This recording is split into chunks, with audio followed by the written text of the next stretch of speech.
Y ahora, en estado de acción, la opinión de Neri Pinato. Carnera y San Martín. Si hay una filosofía política profundamente uruguaya y cuya aplicación cambió de manera radical y se diría que muy positivamente la vida de los uruguayos desde el comienzo del siglo XX, ha sido la que genéricamente se denominó vallismo en relación a, obviamente, José Valle y Ordóñez, sin dudas de ninguna clase, el político padre de las mayores reformas que se hicieron en el país y que lo llevaron a ser conocido, por lo menos en las primeras décadas del siglo XX, como la Suiza de América. Es dable decir que todo lo bueno que le ha pasado a este país desde entonces, por lo menos algo tuvo que ver con el vallismo. Y nada de lo malo que le pasó, si no hubiese sido por el vallismo, pudo haber sido aún peor, como la crisis del 2002, por ejemplo. Alguna vez, dentro de las grandes frases que el popular Pepe Valle le dejó a la posteridad, una de ellas, yo la que más rescato, es aquella que decía que el pueblo no solo debe contentarse con elegir a sus gobernantes, sino que especialmente debe gobernar a sus elegidos. Es el sumum de lo que debe ser una democracia, ¿no es así? Pero hay una que tiene que ver con este editorial de hoy, que va a tratar sobre si el Frente Amplio tiene algo de vallismo. Hay una que dice que todo colorado puede no ser vallista, pero todo vallista es colorado. Está claro que esa frase del Pepe Valle, yo la comparto, lo he dicho muchas veces aquí en este programa o en mis columnas o en charlas informales, que el lugar natural de un vallista es el Partido Colorado, así como el lugar natural de un saravista, de un wilsonista, de un herrerista, es el Partido Nacional, así como el lugar natural de un socialista, de un comunista, de un tupamaro, es el Frente Amplio. Pero también es cierto que los datos de los últimos tiempos, de las últimas décadas, desmienten bastante esta convicción del Pepe Valle, que yo comparto. ¿Y por qué digo eso? Bueno, en la última investigación que MPC realizó sobre familias ideológicas, estoy hablando de memoria, creo que me dio 51-52% de uruguayos que se autodefinen dentro de la familia ideológica vallista. Sin embargo, el Partido Colorado, en la última elección, votó 13%. 13%.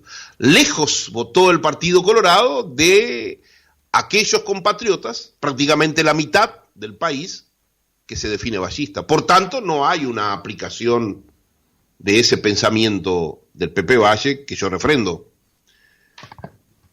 Ahora, si ustedes suman lo que votó el Partido Colorado con lo que votó el Frente Amplio, 39%, casi que se da de la mano matemáticamente con ese 51-52% de uruguayos que se definen vallistas. Y estas cosas no son casualidades.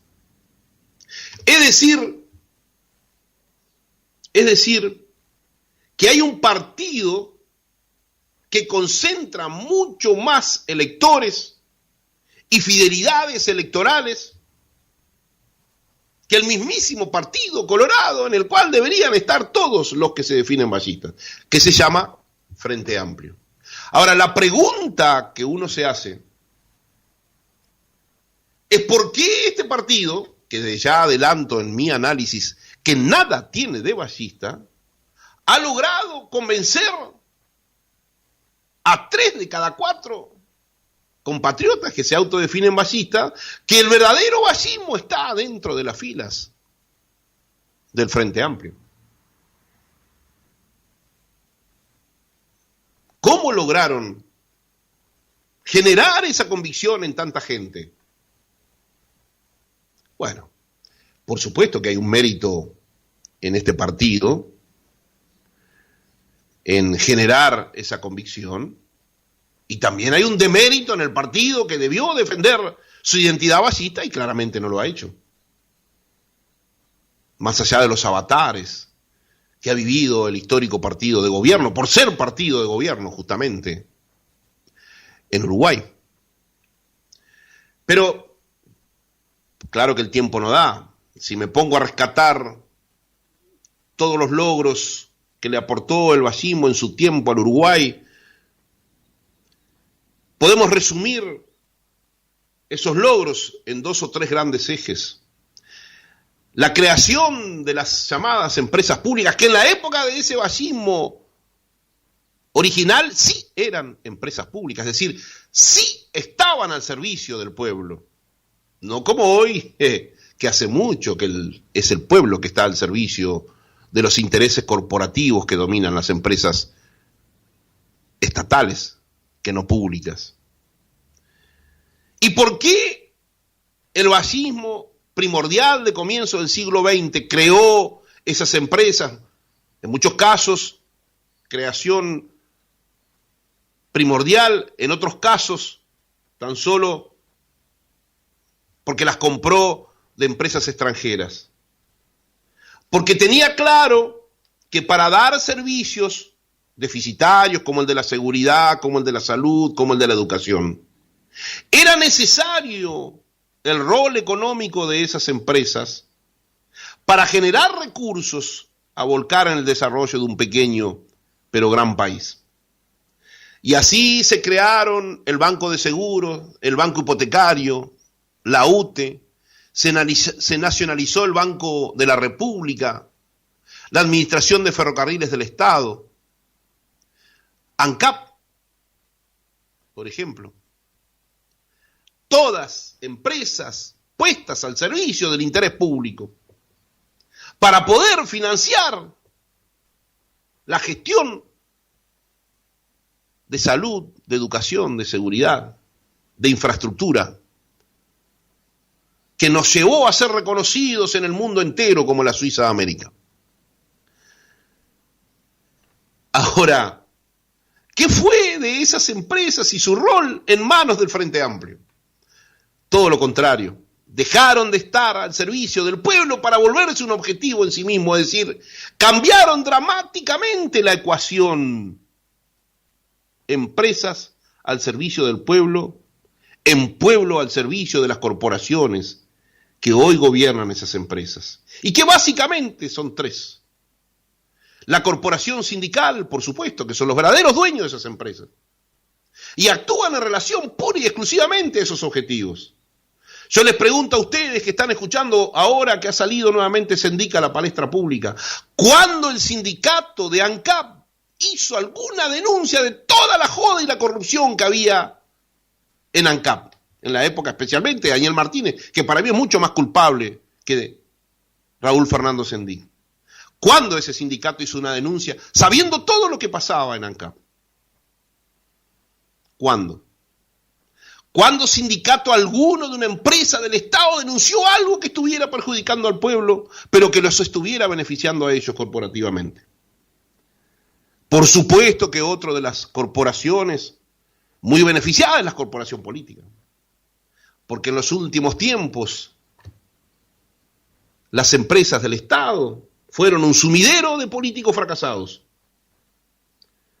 Y en ese mismo contexto, ese sumidero provocó el desastre de gestión de la CB. Y el Frente Amplio fue el sumum de todo eso. Y ni que hablar, los cuerpos gerenciales que pasan los gobiernos y siempre quedan. Es otra de las grandes corporaciones que dominan las empresas del Estado y que han puesto al pueblo al servicio de esas empresas. Y quien ha generado básicamente ese estado de situación ha sido el Frente Amplio. Es decir, una actitud, un objetivo, una estrategia de manejo de las empresas del Estado para fortalecer sus bases electorales y sus privilegios económicos, que son la antítesis de la razón por las cuales el vallismo creó las por entonces llamadas empresas públicas. Otro de los grandes aportes del vallismo al país, la educación pública, que no fue solamente la educación mental. Por el contrario, el vallismo hizo realidad aquí en este pequeño rincón del sur de América la máxima de la gran civilización griega que decía mente sana en cuerpo sano. No solamente la creación de los liceos y la universalización de los liceos, sino también las plazas de deportes. Yo siempre rescato las plazas de deportes, porque las plazas de deportes fueron la semilla en donde germinaron los grandes campeones que Uruguay tuvo en las primeras décadas del siglo XX. Y la educación, la única y verdadera herramienta, el único y verdadero plan de equidad que los hijos de la familia más humilde de este país, y yo soy un ejemplo, tuvimos para salir más adelante en la vida, ha sido destrozada por el Frente Amplio, que llevó a que los datos que han salido hoy, de que 6 de cada 10 gurises no terminan el liceo, que la brecha entre los hijos de la familia rica y los hijos de la familia de clase media y pobre es cada vez mayor, y que los hijos de la familia más humilde ni siquiera 1 de cada 10 termina el liceo. ¿Cuánto hace que denuncio esto? Eso era vallismo. Esto es comunismo. Entonces, ¿qué hay de vallismo en el Frente Amplio? Ahora, lo más increíble, lo más terrible, lo más doloroso para un vallista como yo, porque ustedes saben que yo soy vallista, es que el Partido Colorado ese, que el Pepe Valle decía que ningún vallista puede no ser colorado. ¿Quién habla de estas cosas? ¿Quién desnuda la mentira frentista de tantas décadas? ¿Quién dice que nada hay de vallismo en el Frente Amplio? Yo tengo muchos amigos, muchos seguidores en las redes, que permanentemente me dicen eso, que el Frente Amplio es la sucesión natural del vallismo. Y yo les digo que no, que el Frente Amplio es la perversión del vallismo, que son dos cosas muy diferentes. El concepto perversión, que viene del francés perversión, quiere decir desviación de lo normal. Eso quiere decir perversión. Pero no significa que represente lo que le dio o que cree que le dio origen. Ahora, si ese origen natural de las cosas no se defiende y no rescata ante la opinión pública y ante ese país que le aportó lo mejor, ¿quién va a rescatar? Por eso es muy difícil de entender cómo los personeros de hoy del Partido Colorado y especialmente del vallismo son capaces de pedir un homenaje en el Parlamento al maestro Tavares, son capaces de no dar su voto a la ley de tenencia compartida, son capaces de actuar de furgón de cola de su histórico compadre, pero rivales en una visión social y económica del país,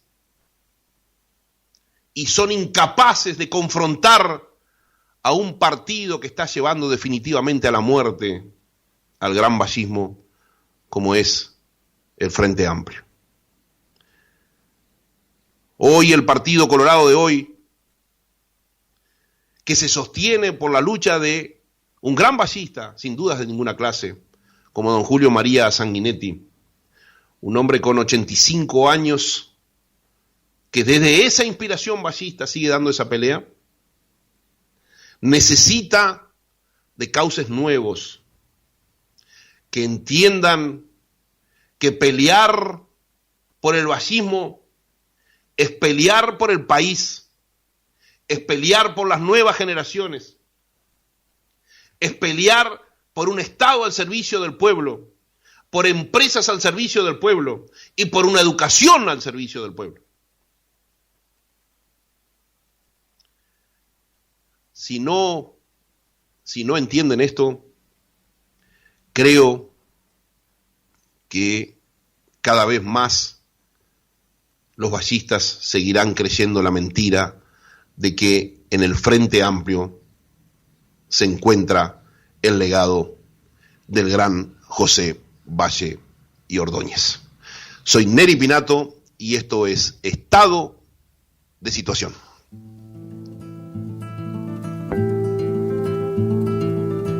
Una historia empieza y otra se termina, una que se queda y otra que camina, pero la que muere no es la que se olvida, aunque se pretendan memorias vencidas, porque las edades se unen algún día, la vida es redonda y la historia gira. Los dueños del tiempo son los que fabrican hombres y mujeres quemando mentiras, hombres y mujeres quemando mentiras.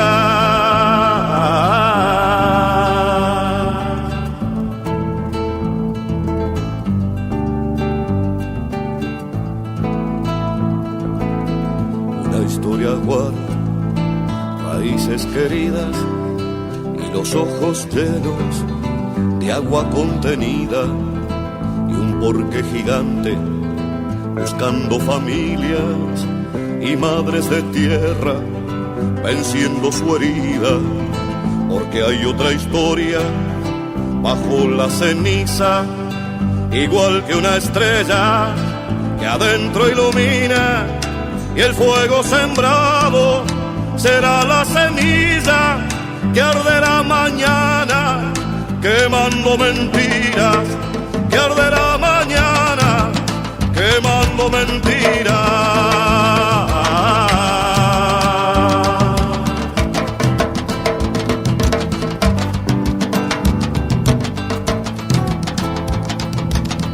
Una historia tiene su puerta escondida y otra historia junta